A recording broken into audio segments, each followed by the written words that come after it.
Salut à tous, bienvenue dans cette petite vidéo pour vous expliquer le fonctionnement du Bluetooth MIDI. J'ai pas mal de questions dessus et c'est vrai que c'est un peu déroutant car ça fonctionne un peu différemment que le Bluetooth classique. C'est quelque chose de différent d'ailleurs du Bluetooth classique. Si vous avez déjà connecté un casque audio ou un appareil Bluetooth à votre téléphone, vous avez l'habitude d'aller dans les gestionnaires Bluetooth, de scanner les périphériques, de connecter votre casque, etc. J'ai quelques utilisateurs qui m'ont dit mais je comprends pas, je vois pas le vamp, mais c'est normal en fait parce que le Bluetooth MIDI est différent du protocole Bluetooth classique. Et pour pouvoir connecter un appareil Bluetooth sur votre téléphone, Mac, Android, vous allez devoir passer par un logiciel intermédiaire qui lui va vous faire l'appairage du Bluetooth MIDI. Alors vous allez me dire quel est l'intérêt de faire du Bluetooth MIDI et pas un câble USB et pas un MIDI DIN et pas un jack. Alors l'intérêt c'est d'éviter un câble, on pourrait dire pour le cas du Mac, puisque si on a un Mac, on peut faire soit du Bluetooth soit de l'USB et voilà, de se dire en Bluetooth on évite de brancher son câble. Le désavantage c'est que c'est des radiofréquences en plus, ça peut être indésirable, ça peut peut-être générer des bruits. Bon, même si le Bluetooth c'est quand même relativement silencieux, en plus là c'est du Bluetooth low energy, donc ça transporte peu de puissance, donc peu d'interférences, mais voilà, c'est toujours des radiofréquences.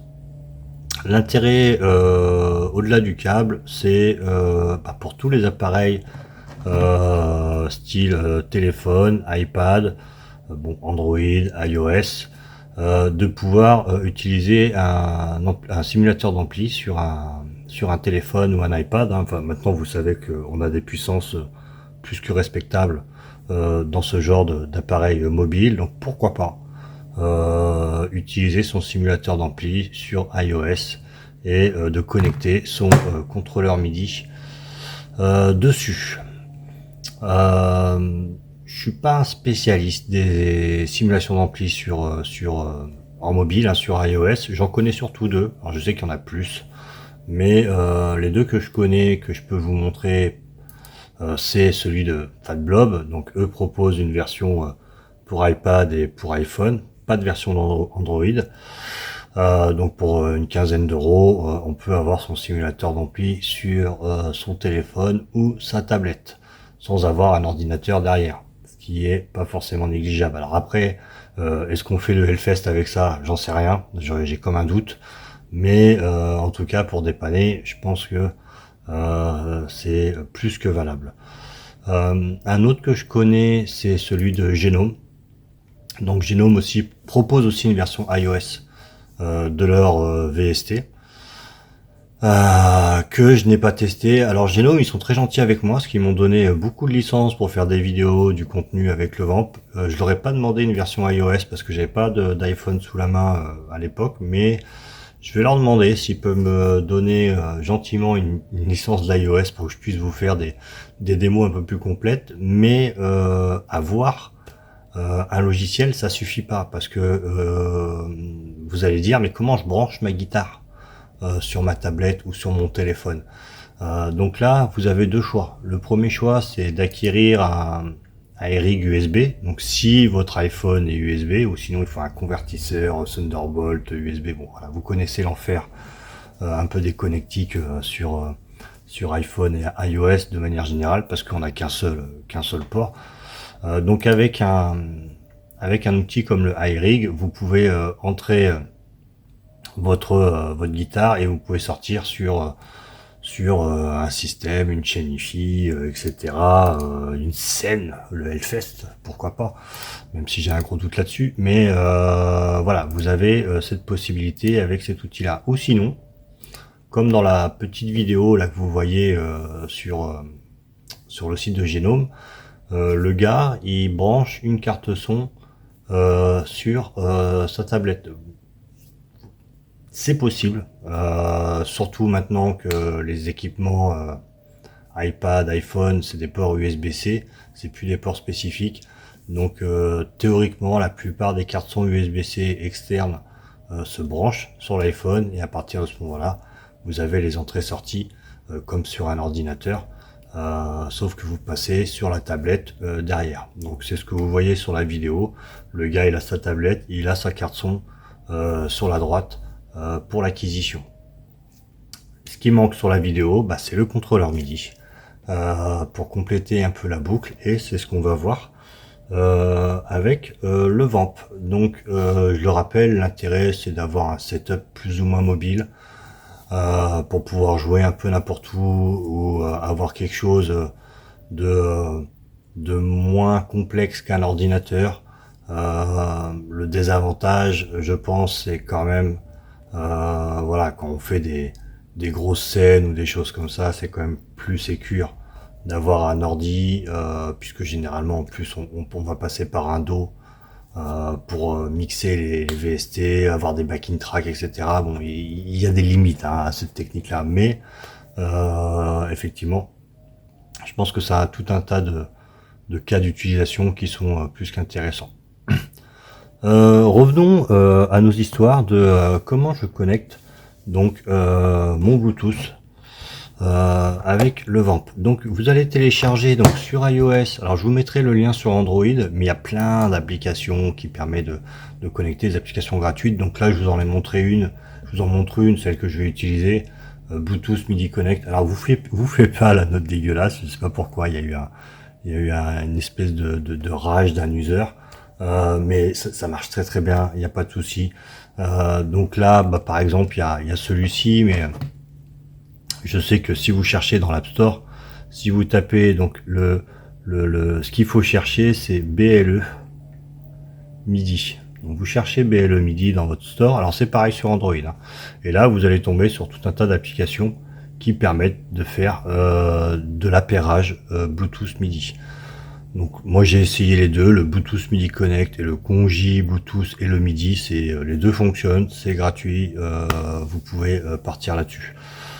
Donc voilà, donc vous installez un des deux et vous allez vous retrouver avec ces applications BLE MIDI ou Conji. Donc vous allez lancer le BLE MIDI. Donc avant toute chose, dans le Vamp, il faut vérifier que le Bluetooth est actif. Par défaut, dans le Vamp, le Bluetooth est inactif parce que la majorité des utilisateurs ne l'utilisent pas. Donc j'ai préféré le mettre désactivé par défaut.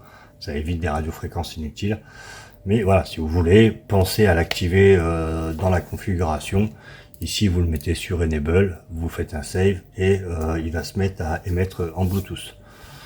Ensuite, comme malheureusement, j'ai pas de simulateur d'ampli, la carte son spéciale iOS, enfin spéciale, je sais pas, ma Motu fonctionnerait sûrement, mais moi sous la main, j'ai un vieil iPhone 12 qui n'a pas d'entrée USB-C, bon, faut que j'achète des convertisseurs, etc. Quand je vais passer un peu de temps pour avoir un setup complet, je vous ferai une démo complète. Là vraiment l'idée c'est de vous montrer comment on connecte le MIDI sur votre téléphone ou votre tablette, et après c'est exactement la même chose. Là je vais vous faire une démo pas avec un simulateur d'ampli, mais avec un synthétiseur, un synthé où on joue des notes comme un piano. Pour faire ça, sur la version de Levant Pro, vu qu'on peut faire beaucoup de choses avec la version de Levant Pro, je vais transformer mon foot switch en un espèce de piano. Donc sur mon foot switch, je vais lui dire que bah, on va envoyer des notes au lieu d'envoyer des control change ou des programme change. Je vais dire bah voilà, je vais envoyer des notes, je vais programmer mon mes switches sur la carte au 1 pour envoyer des notes. Alors si possible, je peux envoyer que des do, hein, on va faire quelque chose, voilà, do, ré, mi, fa, sol, la, si, et puis on reboucle sur la do. Alors c'est des notes de cinquième, hein, c'est pas un piano complet, vous allez pas mapper, voilà, ça dans le Vamp, vous pouvez envoyer des notes parce que des fois ça dépanne pour certains logiciels qui ont des compatibilités un peu limitées. Des fois, bon, on envoie une note, on fait son assignation MIDI sur une note et puis ça fait le job. Ça n'a pas vocation à faire un piano complet, donc vous n'avez pas les 38 touches avec toutes les hauteurs de notes. Là, on est sur la hauteur, je crois que c'est la cinquième, hein, classique de do, ré, mi, fa, sol, la, si, do. Donc, bon, bref, j'ai mis mes notes, je sauvegarde, évidemment, je pense à sauvegarder. Donc là, maintenant, j'envoie des notes quand j'appuie sur mes switches. Donc c'est un espèce de piano. Donc dans mon téléphone ou ma tablette, donc je lance le BLE MIDI, je viens, donc vous voyez qu'il voit le Vamp Pro, je viens la périph, donc il va se connecter, vous voyez, à mon Vamp Pro. D'ailleurs, si vous lancez, vous voyez, Conji ou BLE, tous les deux, même si j'ai connecté sous le premier logiciel, il voit, si je lance le deuxième, il voit que je suis déjà connecté. Voilà, c'est finalement, derrière, c'est un peu la même chose, quoi. Donc là, maintenant, je vais lancer mon synthé. Donc vous voyez, j'ai un espèce de synthé. Et là, maintenant, je vais pouvoir envoyer des notes MIDI.